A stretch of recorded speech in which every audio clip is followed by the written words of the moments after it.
I'd been working on the old Chevy for hours.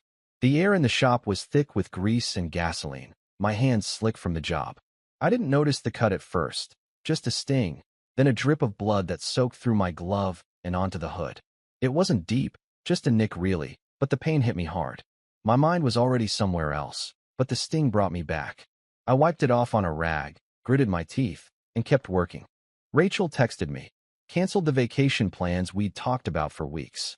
Her message was brief, almost like it was no big deal. Found a better deal online, sorry. Yeah, sorry. Just like that. A vacation we'd planned for months, for the family. Gone because she found some better rates. Frustration bubbled up inside me. The kind that's been sitting there for a while, but hasn't found a way out. A decade of blood, sweat, and grease in this shop, keeping everything afloat. And for what? To have her cancel on me like it was nothing. Dad, you okay? Ben's voice cut through the fog in my head. I looked up. He was standing in the backyard, his face a little scrunched, the kind of look a kid gets when they're worried but don't know how to say it. Yeah, buddy. It's nothing. I waved him off, but something in the air between us felt heavier than usual. I glanced over at the window, where Rachel was pacing back and forth, phone pressed to her ear, talking with her friends like everything was fine. Like I wasn't here, working myself to the bone for our family while she made plans I wasn't even included in. My hand throbbed, but it wasn't the blood or the pain that bothered me most. It was the distance between us. The way she didn't even notice I was in the shop anymore. The way she didn't care. Something had shifted. I couldn't tell when it happened, but I could feel it now, like a crack in the foundation of everything. And I was the one holding it together, patching up walls no one else saw. Rachel didn't even look at me when she left. Just grabbed her bags, kissed me on the cheek, and said, I'll check in. Don't miss me too much, okay? I didn't say anything back. Couldn't think of a thing that would come out right. So I just nodded and let her go. The door closed behind her with a thud, and the house felt quieter, emptier somehow. I stayed in the garage, trying to keep busy, trying not to think about how Rachel had already turned the page, moving on to her wellness retreat, leaving me with a stack of unpaid bills and an ever-growing list of things I couldn't fix. Ben came out to the garage a few minutes later, dragging an old bike behind him, the tires flat, the frame rusty. He looked at me with that hopeful smile, the one that always made me want to be a better father than I felt like. Dad, can you show me how to fix it? He asked, his voice light, but his eyes searching for something more. Maybe a distraction. I let out a long breath and forced a smile. Sure, kiddo. Let's see what we can do. The bike was a mess, but it gave us something to focus on. I showed him how to fix the brakes, how to check the gears, how to clean the rust off with a rag and some elbow grease. It felt good, actually. Not just fixing the bike, but fixing something, anything, after feeling so helpless in everything else. But as we worked, a nagging thought kept eating at me. Rachel's trip, the money she spent, the stuff she bought. She wasn't exactly known for being frugal, but it felt like something more this time. A gut feeling I couldn't shake. Later that afternoon, I went through the house to grab some tools. On my way to the back closet, I noticed Rachel's purse on the counter. It was open, her wallet half visible inside. I shouldn't have looked, but I did. And that's when I found the receipts. They weren't for groceries or kids' clothes, the usual stuff. No, these were for high-end retreats, spa packages, expensive wellness products. Things I hadn't even heard of. She'd charged a few $100 here, 1,000 there. And it wasn't just one or two receipts. They were spread out across the last few months, small purchases adding up like bricks in a wall I hadn't seen coming. I stood there, staring at the receipts. The weight of the bills, the stress of keeping this house going, it all piled up in my chest. But I couldn't bring myself to say anything about it yet. Maybe I was just overreacting. Maybe it was Rachel's way of coping, I told myself. I brushed it off, stuffed the receipts back in her purse, and went back to Ben. But it wouldn't leave my head. It felt like a spark had been lit, and no matter how much I tried to blow it out, the fire kept getting bigger. Rachel's little weekend escape didn't seem like an innocent retreat anymore. The next few days passed slowly. Rachel checked in a few times, but her messages were short. No real updates, just having fun and wish you were here type stuff. It didn't sit right with me, not when I knew what was going on at home. I felt like I was being left behind, and Rachel was already moving on. I spent the weekend with Ben, trying to keep him distracted, teaching him how to change a tire on a bike, trying to make the best of what was turning out to be another lonely weekend. I focused on that, the small moments, the quiet hum of the garage, the scrape of metal against metal. But every time I heard my phone buzz, I couldn't stop the thought from creeping in. What was Rachel really doing? What was she spending all that money on? It was just a nagging feeling, I told myself. I tried to push it down, but it wouldn't go away. I wasn't expecting to find what I did when I checked the PayPal account that morning. It wasn't just the usual charges for stuff around the house. No, this one stood out. A payment to some upscale resort, one I didn't recognize. The price tag was high, but that wasn't what caught my attention. It was the note attached to the transaction. Can't wait to see you again. All my love, Rachel. I stared at it for what felt like forever, my stomach twisting. There was no reason for Rachel to leave a message like that on a receipt. Not unless it meant something more than what she'd let on. My hands were shaking when I clicked out of the email, but I couldn't stop myself from going deeper. I opened up our joint bank account next, hoping maybe I was just imagining things. I wasn't. There were more charges, other retreats, hotels I didn't know about, luxury stuff I hadn't seen a single receipt for. I wasn't even sure how she was paying for it all, but it didn't matter. The proof was right there, clear as day. I couldn't breathe. My head felt like it was spinning. The lies, the secrets. How long had she been doing this? It hit me all at once, like a punch in the gut. But I wasn't going to let it show. Not yet. Rachel came downstairs a little later, her hair still messy from sleep, rubbing her eyes. She gave me that quick smile she always did before disappearing into her own world. The one that didn't really reach her eyes anymore. "You okay?" she asked, dropping her purse on the counter. I didn't say anything at first. I didn't want to lose control, didn't want to start screaming or throwing accusations. Instead, I handed her my phone. "Explain this," I said, keeping my voice low but steady. Her face dropped when she saw the PayPal receipt, but she tried to cover it up with a laugh. "Oh, that. It's for the retreat group," she said quickly, her eyes darting to the side. "It's a shared cost for all of us. Just part of the deal." I stared at her, feeling something cold and hard settle in my chest. "That's not what it says." Rachel froze. Her eyes flickered, but she recovered fast. "I told you, Jack. It's nothing." My pulse was pounding in my ears, but I kept my voice even. "So who's all my love for, then?" She hesitated for a second too long. Then she shook her head, brushing past me. "I don't have time for this right now." That was it. She was walking away like it was nothing. I could feel my hands balling into fists, but I didn't let it show. "Rachel, we need to talk about this. I'm leaving for the retreat in a few hours, Jack. Can't this wait?" I didn't want to drag it out anymore. I knew what I needed to do next. Over the next few days, I dug deeper. I had to know everything. The bank statements didn't lie.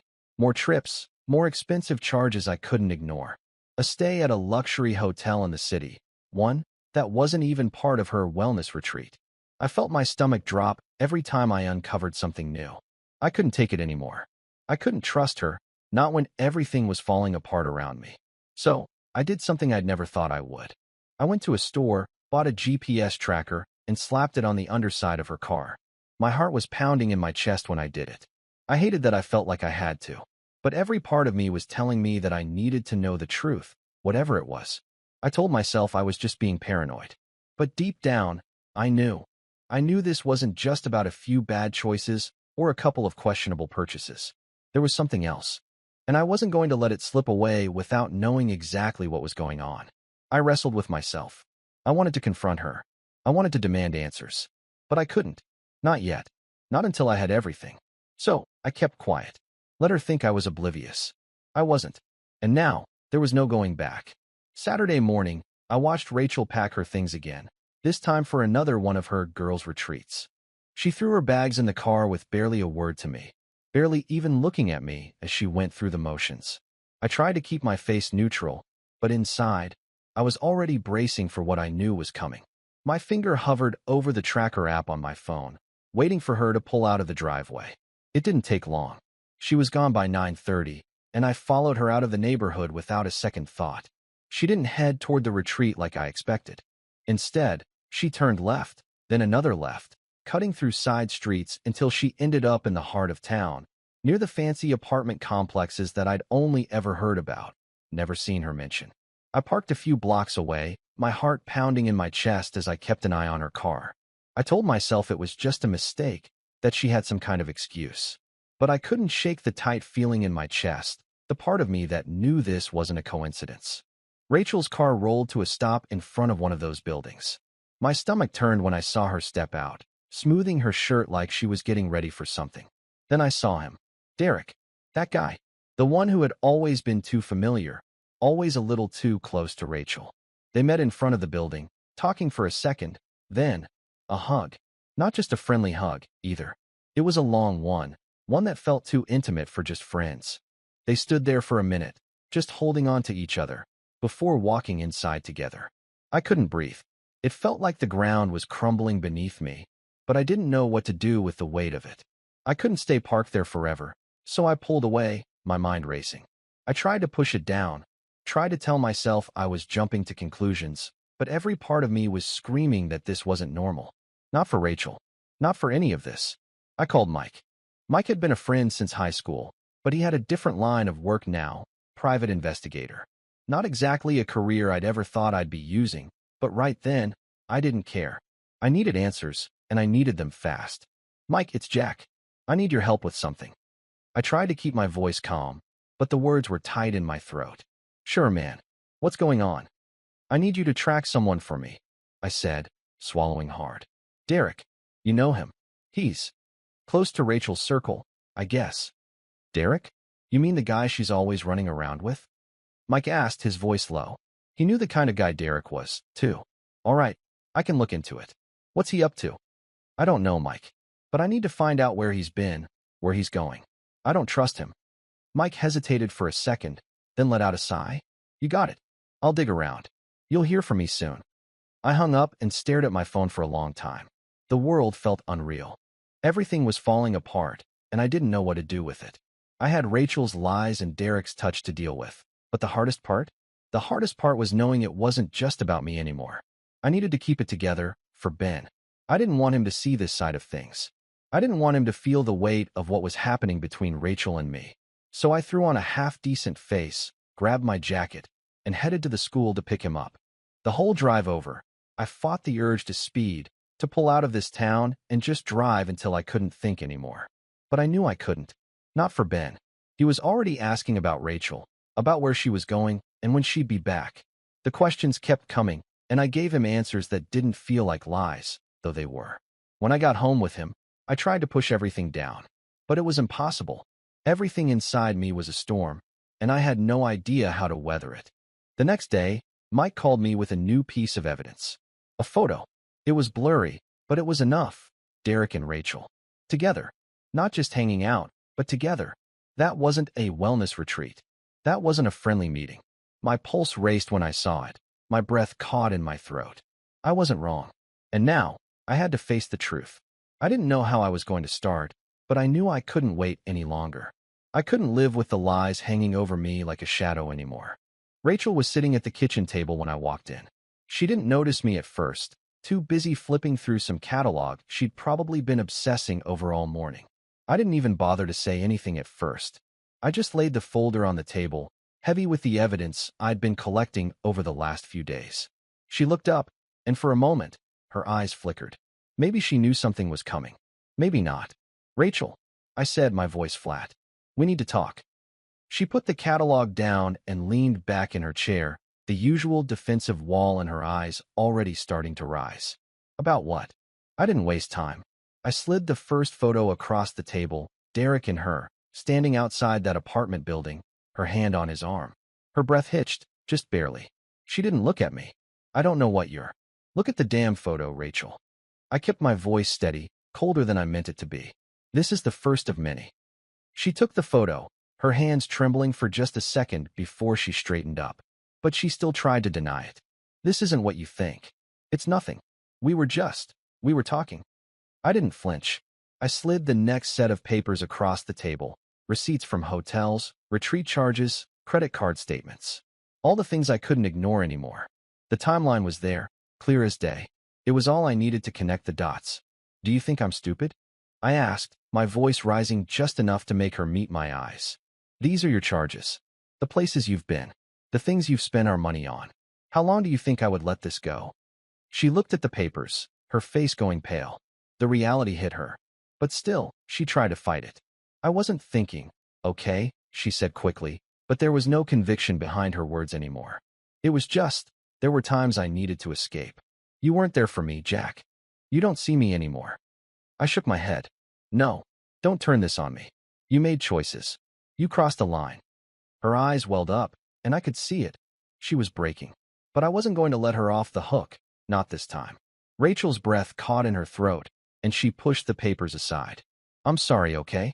I never wanted to hurt you, but I couldn't keep living like this. I felt invisible. I needed someone to see me. I leaned in, my fists clenched so tight my knuckles were white. I wanted to shout, to rage at her, but something kept me still. If I let her off easy, if I let her twist this around and make me the bad guy, it wouldn't end. I needed control. I needed to finish this. I pulled out my phone, opened the neighborhood group chat, where people in town shared everything from news to gossip, and hit send. The photos, the receipts, everything. The notifications went off immediately, and I could feel her tension rise. What the hell did you just do? She snapped, standing up, her face flushed with panic. You can't. I can, Rachel. You made your bed. Now you're going to lie in it. My voice was quiet but strong, like a slow burn.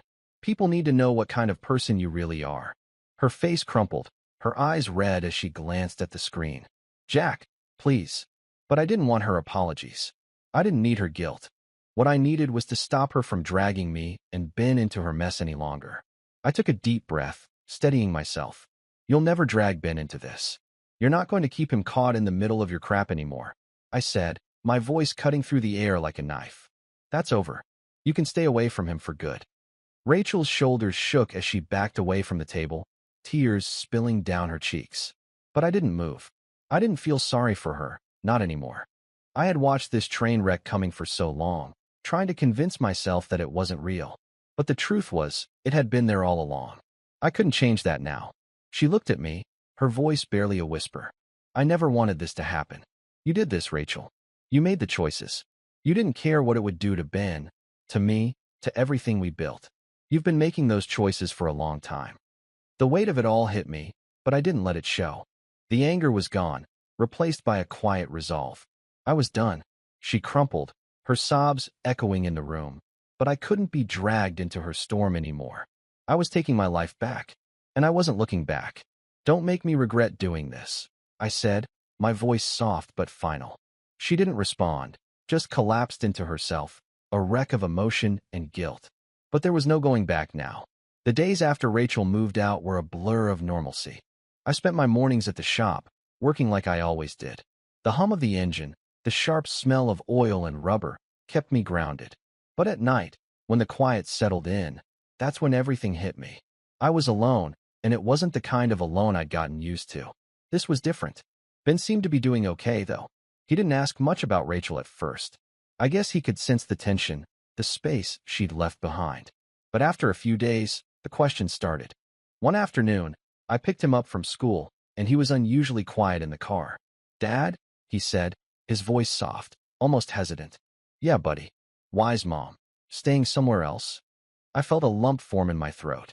I had been dreading this moment, but it was time to tell him. I glanced over at him, trying to keep it simple. Well, buddy, sometimes people make bad choices, and when they do, there are consequences. Your mom made some choices that hurt our family, and she's staying in a different place right now. He was quiet, processing it. I could tell he didn't fully understand, but he didn't press. Is she coming back? He asked, his voice barely above a whisper. I hesitated, fighting the lump in my throat. I don't know, Ben, but we're okay, all right? I'm here, and I'm not going anywhere. He nodded, but there was a quiet sadness in his eyes, the kind that a kid shouldn't have to carry. Rachel had been calling every day, sometimes multiple times. At first, I didn't pick up. Then it turned into texts. Long apologies, begging me to forgive her, telling me she was sorry for everything. But I didn't respond. I couldn't. I wasn't angry anymore. I was just done. There was no point in dragging it out. I didn't need to hear her plead for forgiveness. I had already moved past that stage. I didn't have to be the guy she ran to when she screwed up. Not anymore. The shop was busy. Word had spread around town, and people seemed to take pity on me. Maybe it was the whole small-town sympathy thing, but I didn't care. Business was booming. People were coming in, asking about cars I hadn't even seen in years, and I was making more money than I had in months. It felt good to be busy. It felt good to focus on something I could control. But it also felt weird, like everyone was treating me like I was some kind of victim. I wasn't, though. I wasn't looking for sympathy. I didn't want people to feel sorry for me. But sometimes, it was hard to ignore. I heard from a few of Rachel's friends, too. Some of them had reached out, offering condolences, asking if there was anything they could do. They were supportive, some of them, anyway. But I could feel the distance from others. It was like they didn't know how to act around me anymore, like they were uncomfortable, like I had some kind of disease. It didn't bother me much. I had enough on my plate with Ben and the shop. But it did make me realize how much Rachel's actions had affected everything. The friends I thought we had, the people who had once been part of our circle, some of them were already backing away from her. She'd made a mess of everything, and now, she was paying for it. It was a quiet kind of satisfaction. Maybe that made me a little cold, but I didn't care. I wasn't going to keep pretending everything was fine. I wasn't going to keep pretending she hadn't broken this family, had broken me. Ben and I spent more time together. We kept it simple, nothing fancy, just trying to make the best of what we had. We took walks around the neighborhood, spent more time working on the bikes in the garage, and I taught him how to change the oil on an old truck. He didn't say much, but I could see the comfort in those small moments. Rachel called once more, a week after she'd moved out. I didn't pick up. A message came through, but I didn't read it. I didn't need to. I knew what it would say, more apologies, more guilt trips. But that was over.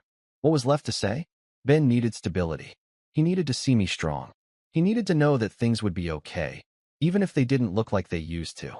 So, that's what I focused on. I didn't have time for Rachel's drama anymore. I didn't have the energy to go back and forth with her.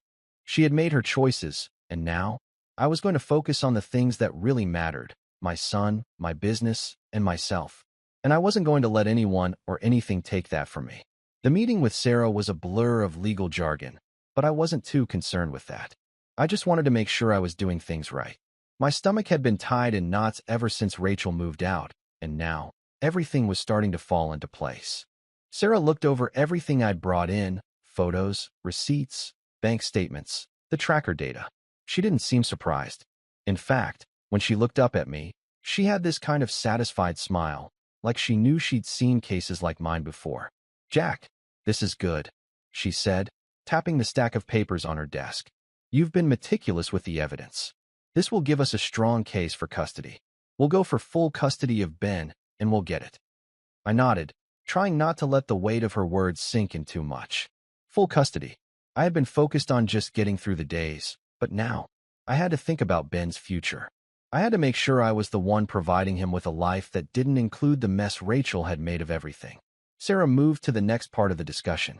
"Rachel's lawyer will try to fight this, but from what I've seen, you've got the upper hand. The affair, the financial mismanagement, it's all coming to light. It's going to be hard for her to argue her way out of this." I didn't feel any relief, though. I wasn't looking for a victory. I was looking for stability. For Ben. For us. The divorce was just a step toward that. After the meeting, I was walking back to my truck when my phone buzzed. A message from an unknown number. "Derek, can we talk?" I wasn't sure what I was expecting, but when the words, "Can we talk?" flashed across the screen, I knew what was coming. Derek had probably seen the photos by now. Everyone in town had. I wasn't exactly shocked. He'd been involved in this mess, whether he'd want to admit it or not. I thought about it for a while, the possibility of ignoring it. But I didn't want to drag this out. I wasn't interested in dragging it through any more mud than it already had been. I typed back, "Where and when?" He answered almost immediately, "How about tomorrow, noon, at the coffee shop on Main?" I agreed. No point in avoiding it. But I wasn't going into that meeting with any illusions. I wasn't going to get wrapped up in some apology that wouldn't change a damn thing. The next day, I walked into the coffee shop 5 minutes early. I wasn't nervous. I had nothing to prove. Derek was already sitting in the corner, sipping a coffee, looking uncomfortable. He stood up when he saw me. There was this tight, forced smile on his face, like he thought maybe that would make this all go away. "Jack," he said, extending his hand. I didn't shake it. I just sat down across from him. No pleasantries. "What's this about?" Derek sighed, his face pinched with regret. I wanted to apologize. I know I messed up. I never meant to hurt you, man. I should have stayed out of it." I didn't say anything at first. I just stared at him, waiting for something more, something real. But there was nothing. Just excuses, just words. I don't want your apology, Derek, I said, cutting him off. It doesn't change anything. It doesn't fix anything. Rachel made her choices, and you were part of it. I don't need to hear it from you. He looked down, shifting in his seat. I get it, man. I really do. I don't want things to be like this between us. I shook my head, my frustration building.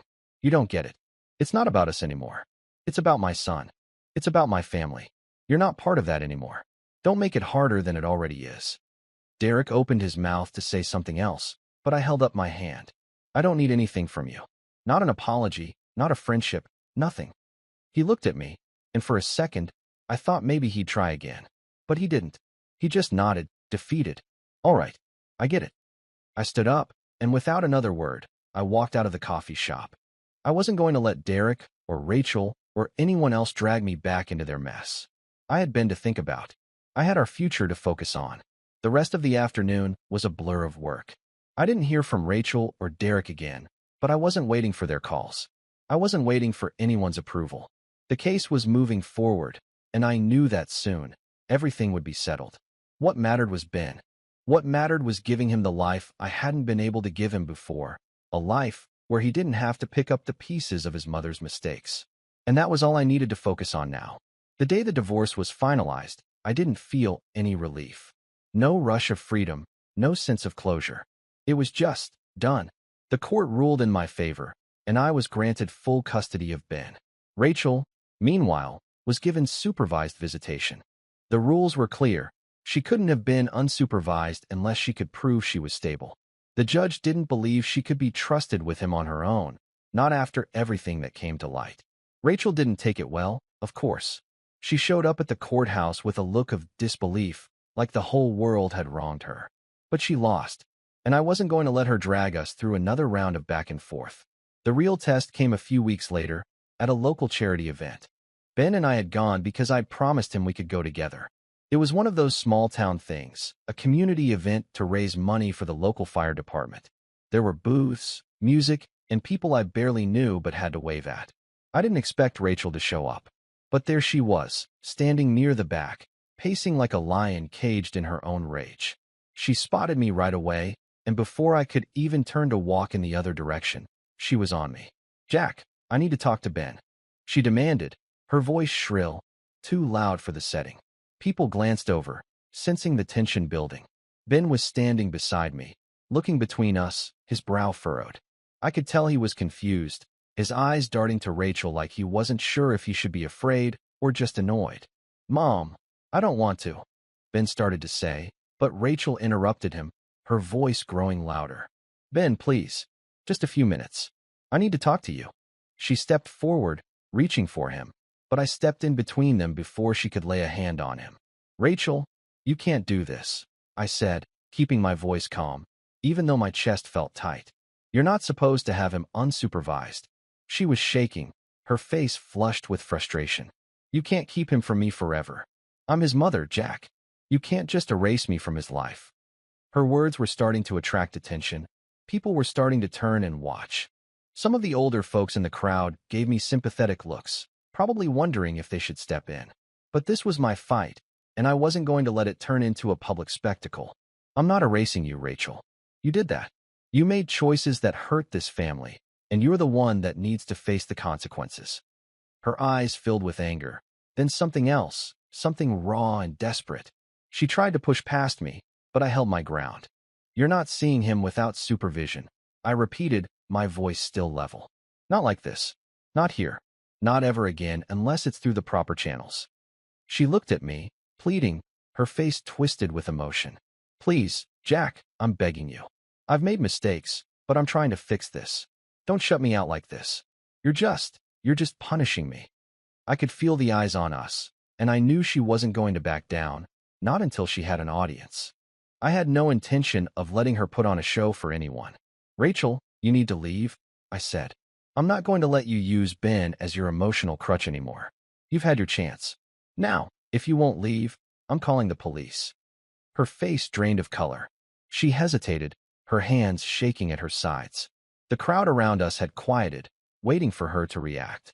She looked at me one last time, her expression a mixture of hurt and rage, and then, without another word, she stormed off, muttering something under her breath. Ben didn't say anything, but I could see it in his eyes. He was relieved. I knew he didn't want that scene. He didn't want any part of it. I stood there for a moment, watching her go, feeling the weight of the decision settle over me. It wasn't easy, but I knew it was the right thing. Rachel wasn't going to get to disrupt our lives anymore. Later that afternoon, I took Ben to the park. We didn't talk much on the way there, but it didn't matter. We didn't need to fill every silence. We just needed to be there, together. At the park, I watched him climb the jungle gym, laughing as he reached the top and threw his arms wide like he had just conquered the world. For a second, it felt like everything was normal again, like we were just two people who had nothing to prove, just a father and his son, enjoying the day. We spent hours there. I pushed him on the swings, I helped him build a fort out of sticks, and we just talked about anything and everything. He didn't ask about Rachel again, and that was fine. I wasn't going to push him to talk about her, not unless he was ready.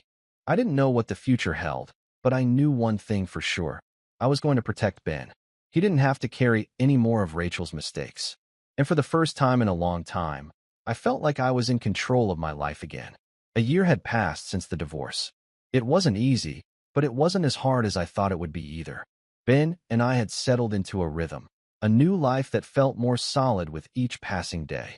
Our little house, the one Rachel had always thought was too small, had become home in a way it never had been before. It was quiet at night, just the two of us, but it wasn't empty. Not anymore. The business was growing, and I wasn't just putting out fires anymore. I was getting ahead, even taking on bigger projects. Word had spread around town, and people were starting to look at me differently. Not with pity, like they used to, but with respect. That felt good. Ben was thriving too. He was excelling in school, making friends, getting more confident. His grades were better than they'd been when Rachel was around.